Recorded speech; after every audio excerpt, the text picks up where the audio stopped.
Hello guys. So welcome to Upside Investment. सो आज हम देखेंगे कि जैसे मैंने लास्ट वीडियो में आपको बोला था कि मैंने बीएससी का पुट ऑप्शन बाय किया था। सो लेट्स सी मैंने क्या किया एंड गोइंग फॉरवर्ड बीएससी में क्या प्रोबेबिलिटीज लग रही है, कैसे मार्केट गोइंग फॉरवर्ड मुझे फील हो रहा है कि क्या कर सकता है।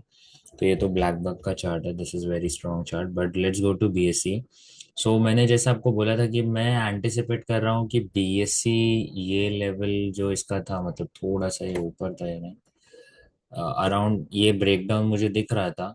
एंड ये ब्रेकडाउन के बेसिस पे मैंने आपको बोला था लास्ट वीडियो में कि मैंने 2200 का पुट ऑप्शन बाय किया था, यही वीक की एक्सपायरी का।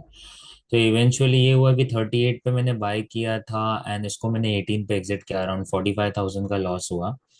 बट ठीक है, कोई नहीं। मैंने जैसा आपको पहले भी बोला था, I go wrong 90% of the time, और इस बार भी वही हुआ जो मैं एक्सपेक्ट कर रहा था। एंड अभी देखते हैं कि बीएससी में कुछ फेवरेबल है कि नहीं। सी, अभी मार्केट ने क्लियर ब्रेकडाउन दिया एंड सेकेंड डे में ना उतनी स्ट्रॉन्ग बाइंग नहीं है। मतलब अगर ये यहीं पे अगर बॉटम या कुछ बनाना चाहता तो ये शायद ऊपर के रेंज में आके क्लोज होता, बट स्टॉक ने ऐसा कुछ किया नहीं। स्टॉक उसी रेंज में, मतलब अराउंड 2350 से 2300 के रेंज में घूम रहा था दिन भर।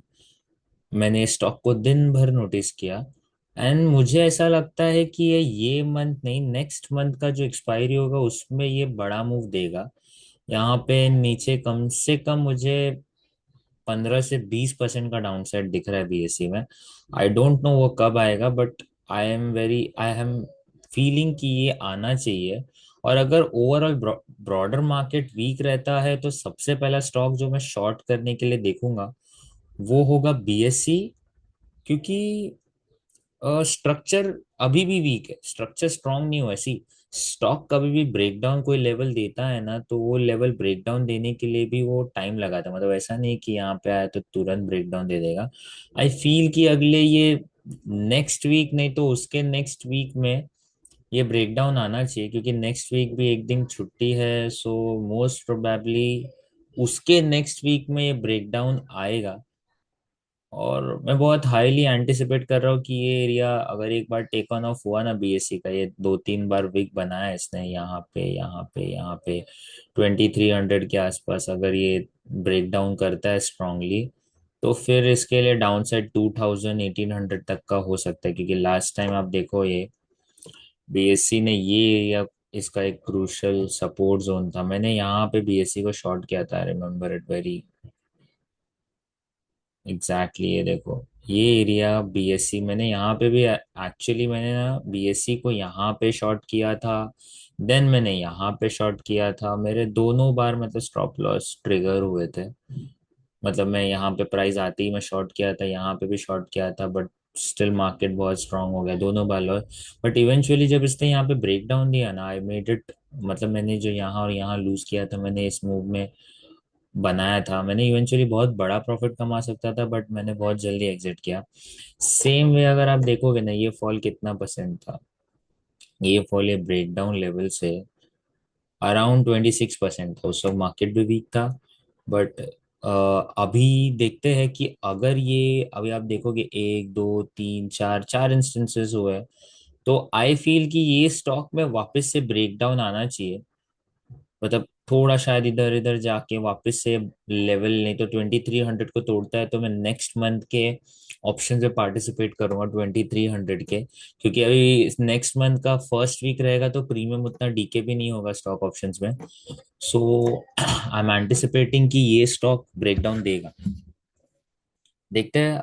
आई try to update going forward जब मैं पोजीशन लेता हूँ किसी भी स्टॉक में। अदर देन दैट, मैंने आपको लास्ट वीडियो में बोला था कि मैंने पॉन्डी ऑक्साइड केमिकल्स लिमिटेड में मैंने पोजीशन बनाई है। मैं आपको बता देता हूँ रीजनिंग की क्या था।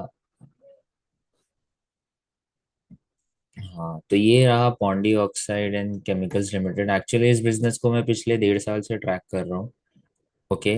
एंड सबसे बेस्ट पार्ट ये था कि जब पॉन्डी ऑक्साइड का ये वाला टाइम पीरियड था ना, ये वाला, हाँ ये वाला टाइम पीरियड जब था ना, तो पॉन्डी ऑक्साइड अप्रोक्स 200% का मूव दिया इस स्टॉक ने। अराउंड 208% का मूव था 76 डेज में। इस टाइम पे ग्रेविटा, गणेशा, इकोस्पियो, जितने भी रिसाइकलिंग कंपनीज थी ना, उनमें बहुत ही स्ट्रांग मूव आया था।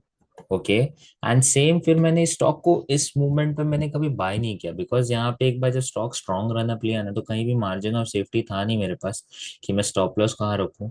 लेकिन मैं स्टॉक को तब से लेकर अब तक, मतलब मैं वॉच कर रहा हूँ फंडामेंटली भी, टेक्निकली भी। आप जैसे यहाँ पे देखोगे, यहाँ पे वॉल्यूम्स देखो, ये वॉल्यूम अगर आप थोड़ा सा जूम करते हो तो आपको दिखेगा यहाँ पे वॉल्यूम, कि ये वॉल्यूम कितने बिग थे ये अप मूव में। फिर उसके बाद जब स्टॉक एक साइडवेज रेंज में गया तो यू कैन सी कि वॉल्यूम एकदम ड्राई हो गया। वॉल्यूम एकदम ड्राई आउट हो गया है ये एरिया में। अब देखो यहाँ से जब से चालू है तो वॉल्यूम इस स्टॉक में कुछ खासा है नहीं। मार्केट भी एक करेक्शन में गया, स्टॉक ने भी एक करेक्शन देखा, ठीक है। लेकिन अब क्या हो रहा है, कंपनी की जो न्यू कैपेसिटीज है वो इस क्वार्टर से लाइव जाना स्टार्ट हुआ है। वो 40% यूटिलाइजेशन पे काम कर रहे हैं, एंड गोइंग फॉरवर्ड मैनेजमेंट का गाइडेंस है कि उनका जो नया एक और कैपिटल, दो पार्ट में कैपेसिटी, वो second half of this financial year में लाइव जाएगा। तो अब ये स्टॉक इतने बड़े कंसोलिडेशन पे यहाँ पे ब्रेक करने को ट्राई किया था। I didn't took the position, क्योंकि मुझे पता था स्टॉक कभी भी एक बार में अपने हाईस को टेक ऑफ नहीं करता। तो वापस यहाँ पे कंसोलिडेशन में आ रहा है। यू कैन सी एक कंसोलिडेशन में आ रहा है। तो अब ये स्टॉक मेरे रडार पे कि कब ये 1200 का लेवल अप्रॉक्स तोड़ता है, क्योंकि जब ये स्टॉक ये लेवल तोड़ेगा ना, this stock is going to blast off. मतलब बहुत ही हाई प्रोबेबिलिटी, बहुत ज्यादा, क्योंकि वॉल्यूम भी आप देखोगे पिछले कुछ दिनों में, जब से अर्निंग्स आई इस क्वार्टर के, तब से आप देखोगे कि स्टॉक में वॉल्यूम बिल्डअप होना स्टार्ट हो गया है। Big players are trying to accumulate. ये एक बार ये 1200 का लेवल निकलेगा ना, आई एम टेलिंग यू कि ये शायद 2200 विद इन 3-4 मंथ्स शायद जाए। It's all about probability and market में कुछ भी सर्टन नहीं होता। इट्स अ प्रोबेबिलिस्टिक, जाना चाहिए if this high is taken off. मैं इसमें पोजीशन जरूर लूंगा, nothing is a buy sell recommendation.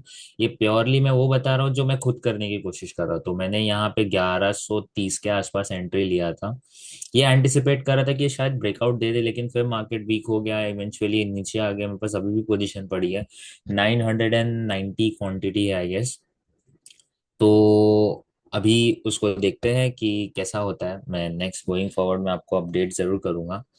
सो अभी के लिए तो यही है गाइस, और ज़्यादा कुछ है नहीं। देखते हैं नेक्स्ट वीक मार्केट कैसे रिएक्ट करता है। And till then, bye, take care.